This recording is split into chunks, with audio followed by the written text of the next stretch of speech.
Oke, selamat datang semuanya. Hari ini kita bakal ngebangun sesuatu yang, jujur aja, krusial banget di era digital sekarang, kepercayaan. Tapi kita nggak akan bahas teori aja, kita akan bener-bener ngebangun sebuah benteng. Yup, benteng digital Anda pakai kerangka kerja keren yang namanya Cyber Trust. Coba deh pikirin, di dunia yang semuanya serba online kayak sekarang, gimana sih caranya kita bisa percaya? Setiap hari kita klik, kita share, kita login, tapi apa kita beneran yakin kalau data dan identitas kita itu aman? Nah, ini dia nih tantangan besar yang mau kita jawab bareng-bareng. Dan inilah cetak birunya. Kelihatannya rumit ya, banyak banget detail teknis di sini. Tapi tenang aja, nggak usah pusing. Intinya tuh gampang kok. Semua ini bisa kita pecah jadi 3 pilar utama. Anggap aja ini fondasinya, temboknya, dan aturan main di dalam benteng kita. Oke, siap? Mari kita bongkar satu persatu. Oke, pilar pertama, teknologi proaktif. Kalau kita bayangin ini benteng, pilar ini tuh bukan cuma tembok diem aja. Ini adalah para pengintai dan mata-mata kita yang ada di luar tembok. Tugas mereka, ngumpulin informasi, mantau pergerakan musuh jauh di luar sana sebelum mereka kepikiran buat deketin gerbang kita. Nah, di dalam pilar ini ada yang namanya intelijen dan berbagi ancaman. Gampangnya gini, ini tuh kayak laporan dari para pengintai kita. Mereka ngumpulin info soal taktik musuh, senjata apa yang mereka pakai, terus info itu disebar ke semua pos penjagaan. Jadi kita bisa antisipasi serangan bahkan sebelum mereka bergerak. Intinya, kita tahu duluan apa yang bakal datang. Terus ada juga manajemen reputasi. Ini penting banget. Sebuah benteng yang hebat itu nggak cuma jago bertahan, tapi juga punya sekutu yang kuat kan? Nah, ini tuh ibarat diplomasi benteng kita. Gimana caranya kita mastiin benteng-benteng lain atau kerajaan lain ngelihat kita sebagai partner yang bisa dipercaya dan aman buat diajak kerjasama. Dan yang terakhir di pilar proaktif ini ada permainan keamanan. Wah, ini seru banget. Anggap aja ini latihan perang atau war games. Kita sengaja bikin simulasi serangan ke benteng kita sendiri. Tujuannya buat nyari celah, nguji pertahanan, dan ngelatih para penjaga kita di lingkungan yang aman. Jadi pas serangan beneran datang, kita udah siap tempur. Oke, jadi pilar pertama tadi kan soal persiapan dan intai-mengintai. Sekarang kita masuk ke pilar kedua, deteksi dan mitigasi. Nah, kalau tadi kita ngomongin mata-mata di luar, sekarang kita ngomongin para penjaga yang siaga di atas tembok. Merekalah yang langsung beraksi pas musuh udah di depan mata. Terus, apa aja sih yang diawasin sama para penjaga ini? Bukan sembarang ancaman loh, mereka fokus ke yang paling bahaya. Misalnya, serangan tertarget tingkat lanjut.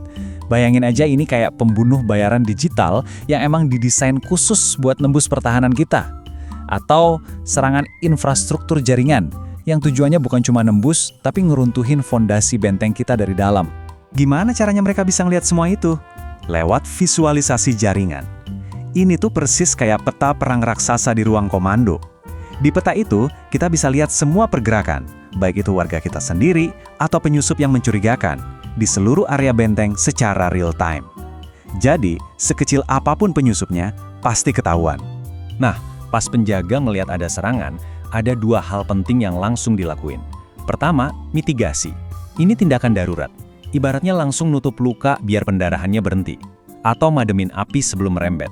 Tujuannya meminimalkan kerusakan saat itu juga. Kalau remediasi, itu dilakuin setelah pertempuran usai. Beres-beres, benerin tembok yang bolong, dan yang paling penting, belajar dari serangan itu supaya nggak kebobolan lagi dengan cara yang sama.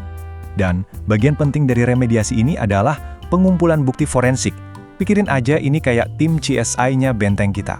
Setelah pertempuran selesai, mereka datang ke lokasi, nyelidikin TKP. Gimana musuh bisa masuk, lewat mana, senjata apa yang dipakai. Semua bukti dikumpulin supaya kita bisa belajar dan jadi lebih kuat. Oke, kita udah bahas pengintai di luar tembok dan penjaga di atas tembok. Sekarang, kita masuk ke pilar ketiga. Dan ini adalah fondasi dari segalanya. Kalau pilar pertama itu intelijen, pilar kedua itu penegak hukumnya, maka pilar ketiga ini adalah konstitusi atau hukum dasar dari benteng kita. Sebuah aturan main yang nggak bisa diubah, nggak bisa dirusak, dan transparan buat semua. Inilah yang kita sebut teknologi buku besar terdistribusi atau DLT. Cara kerjanya gimana sih? Sebenarnya simpel kok. Cuma ada 3 langkah. Pertama, registrasi. Semua aset atau identitas di dalam benteng kita dicatat secara unik, kayak dapat KTP digital gitu. Kedua, verifikasi. Setiap ada transaksi, semua orang di jaringan ikut ngecek. Ini bener nggak? Dan yang ketiga, konsensus. Jaringan rame-rame setuju, oke, ini syah. Baru deh catatannya dikunci jadi permanen. Inilah yang bikin sistem ini hampir mustahil buat dipalsuin. Terus apa yang bikin hukum dasar ini begitu sakti? Ada beberapa fitur inti. Sistemnya selalu memperbarui diri, jadi catatannya selalu akurat. Terus bisa bikin pemodelan aset. Maksudnya, kita bisa punya bukti kepemilikan digital yang aman buat apa aja, dari identitas sampai barang berharga. Dan yang paling keren, ini ngejaga privasi. Bayangin buku catatan yang bisa dilihat semua orang, tapi isinya dienkripsi. Jadi semua bisa setuju transaksi terjadi tanpa perlu ngintip detailnya. Nah, ini kombinasi sempurna antara transparan dan aman. Oke, jadi kita udah bangun benteng kita, pilar demi pilar. Ada pengintai yang proaktif, penjaga yang waspada, dan hukum dasar yang nggak bisa diganggu-gugat. Tapi ada satu hal yang paling krusial di sini. Sebuah benteng itu kuat bukan karena bagian-bagiannya hebat, tapi karena semuanya nyambung. Kekuatan sejati Cybertrust itu muncul saat ketiganya bekerja bareng sebagai satu sistem yang utuh. Ini kayak pepatah lama yang bilang, sebuah benteng hanya sekuat titik terlemahnya. Bener banget kan? Anda bisa aja punya penjaga paling jago sedunia, tapi kalau nggak ada info dari para pengintai, mereka bakal buta. Anda bisa punya hukum paling adil, tapi kalau nggak ada penjaga yang negakin, ya percuma. Setiap pilar harus saling mendukung buat menciptakan pertahanan yang benar-benar solid. Jadi, saya mau ninggalin satu pertanyaan buat Anda renungkan. Coba pikirin soal keamanan digital Anda sendiri, entah itu buat urusan pribadi atau pekerjaan. Apakah selama ini Anda cuma fokus bangun tembok yang tinggi aja?